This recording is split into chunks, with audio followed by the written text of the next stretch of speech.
দাঁত বগা কৰা কলগেট কিনিলে। হেল্ল' এভৰিৱান, আশা কৰোঁ সকলো ভালে আছে। মোৰ অন্য এটা ভিডিঅ'লৈ আপোনালোক সকলোকে স্বাগতম জনাইছোঁ। আজি আমি দুয়োগৰাকী স্কুলৰ পৰা বাহিৰে বোলো বজাৰ অলপ কৰিবলৈ যাওঁ। দুয়োগৰাকী কিবা অলপ কিনিব লগা আছে। সদায় প্লেনিং কৰিয়ে থাকোঁ কিবা এটা কিনিবলৈ যাম দুয়োগৰাকী একেলগে। নহয় নিমিলে। গৈ থাকোঁতে দুইজনী আকৌ পুলিচ ৰিজাৰ্ভৰ সেইফালে আমাৰ নগাঁওবাসীসকলে চিনি পাবই নিশ্চয়। পুলিচ ৰিজাৰ্ভৰ ওচৰত যিখন বজাৰ বহে সেইখনত বজাৰ কিমান সস্তীয়া হয় সেই বজাৰখনত গ'লোঁ। গৈ পেলাই মই নাৰিকল লৰাই আছিলোঁ। এই কেৰেলীয়া নাৰিকলটো যে 100 টকা 4টা দিয়ে, কোনোবাই 3টা দিয়ে, কোনোবাই আকৌ 5টাও দিয়ে। কিন্তু সিহঁতক কৈছোঁ বোলো কোনোবাই দাবী ধমকি দি নিলেহে তোমালোকে মানে দিয়া নেকি, ভালকৈ নিলে নিনিয়া নেকি। সিহঁতে মানে 100 টকাত 3টাহে দিব। মই কৈছোঁ 3টা নহয়, মোক 4টা দিয়া। তেওঁ নিদিলে, মোক 3টাই দিলে। সিহঁতে হ'ব আৰু যি হয় হ'ব দি পেলাই সিহঁতও লোকচান নকৰোঁ বুলি লৈ আহিলোঁ আৰু 3টা লৈ পেলাই। ATM বিচাৰি আকৌ বজাৰৰ ওচৰতে আছে ATMটো, আমি নেদেখিলোঁৱে সেইখিনি থকাটো।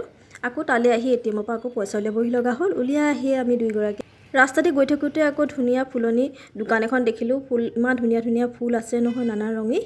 তেওঁক আহি সুধিলোঁ যে এজোপা ফুলৰ দাম কিমান, এজোপা কিমান। তেওঁ ক'লে যে এই বগা যে ফুলজোপা ইমান ভাল লাগিছে নহয়। কৈছে ইয়াক খোপাটো মাৰিব পাৰে, 50 টকা বুলি কৈছে সৰু পুলিটো। মই কৈছোঁ ঠিক আছে, আপুনি তেতিয়াহ'লে আজি নিনিওঁ, বেলেগ এদিন আকৌ আহি পেলাই লৈ যামহি দেই আপোনাৰ পৰা। এই ফুলবোৰ ফুলি থকা দেখিলে মনটো কিমান ভাল লাগে নহয় দেখি, একদম সঁচাকৈ ভাল লাগি গৈছে। সেইকাৰণে বোলো এটা ক্লিপ লৈ লওঁ, ইমান ধুনীয়া। আহি থাকোঁতে ৰাস্তাতে আকৌ মোৰ বহুদিনীয়া পুৰণি বন্ধু এজনী পালোঁ। তাইৰ লগত কথা পাতিলোঁ। তাই আকৌ মোক কৈছে তোৰ বিয়ালৈ মোক নামাতিলি। মই কৈছোঁ মই পাহৰিয়ে পাহৰিলোঁ বুলি কি ক'ম আৰু, ইমান ব্যস্ততা আছিলে নহয়, থাকি গ'ল আৰু। তেওঁৰ লগত বহুত দিন চিনাকি মানে কণ্টেক্টেই নাছিলে, হঠাতে পালোঁ।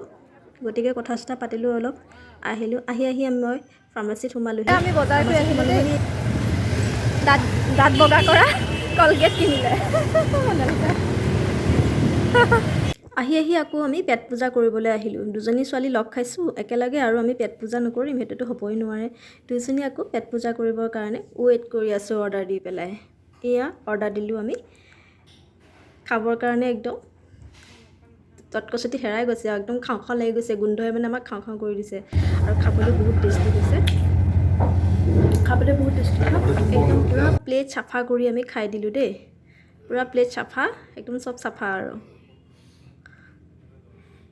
স্কুলৰ পৰা আহি অলপ সময় ৰেষ্ট লৈ পেলাই মায়েনো পাকঘৰত কি কৰিছে বুলি চাবলৈ গৈ দেখিলোঁ মায়ে দেখোন একদম কেটলি পিঠা বনাই আছে। মানে কেটলি পিঠা নহয়, প্ৰেছাৰ কুকাৰৰ পিঠা। প্ৰেছাৰ কুকাৰত চাকনি দি পেলাই বনাইছে। এইটো নতুন পদ্ধতিতে চাবচোন। মায়ে বনাইছে সন্ধিয়া চাহৰ লগত খোৱা নাস্তা। হয়নে মা? চাহৰ লগত আমি ইয়াত চাকনি পিঠা খাম আজি। দেখাই আছোঁ আপোনালোকক। এই পিঠাটো সকলোৱে বনাব জানে, কাৰণ এই পিঠাটো আৰু বিহু হ'লেতো চবেই বনায় বা এনেও বনাই খায়। কেটলি পিঠা বুলি কওঁ মই, এনেই মাক জোকাই আছোঁ এইখন চাকনি পিঠা বুলি, কাৰণ চাকনিত বনাম যে সেইকাৰণে। এনেই আগতে চাকনিত বনোৱা নহয় বাৰু, কেটলি মুখতে বনোৱা হয়। এতিয়া মেলালৈ গ'ল কাৰণে মায়ে ধুনীয়াকৈ মেলাৰ পৰা এইখন কিনি আনিলে, আনি পেলাই এতিয়া পূৰা বনাই আছে আৰু চাকনিতে। পটক হৈ গৈছে ন, মায়ে মানে ভাল পাইছে, কৈছে মোৰ ভাল হৈছে দেই, এইখন সুবিধা হৈছে। সন্ধিয়া চাহৰ লগত খাবৰ কাৰণে মায়ে এনেদৰে যোগাৰ কৰিছে। মানে প্ৰথমতে কি কৰিছে, পিঠাগুড়ি দি লৈছে, তাৰ মাজত আকৌ নাৰিকল গুড় দি পেলাই মায়ে ভাজি লৈছিলে, সেইটো দিছে। তাৰপিছত আকৌ পিঠাগুড়ি এটা দিছে, দি পেলাই এনেধৰণে মায়ে বনাইছে। চাওকচোন, মানে সেইকণ সময়তে আলহী আহিলে, মই আকৌ ভালকৈ হেৰি কৰিব নোৱাৰিলোঁ, এনেকৈয়ে কৰিব লগা হৈ গ'ল আৰু। যি আছে দেখাইছোঁ, কিন্তু খাবলৈ বহুত ধুনীয়া হৈছে, সোৱাদ হৈছে খাবলৈ। আপোনালোকেও এনেদৰে বনাই খাবচোন।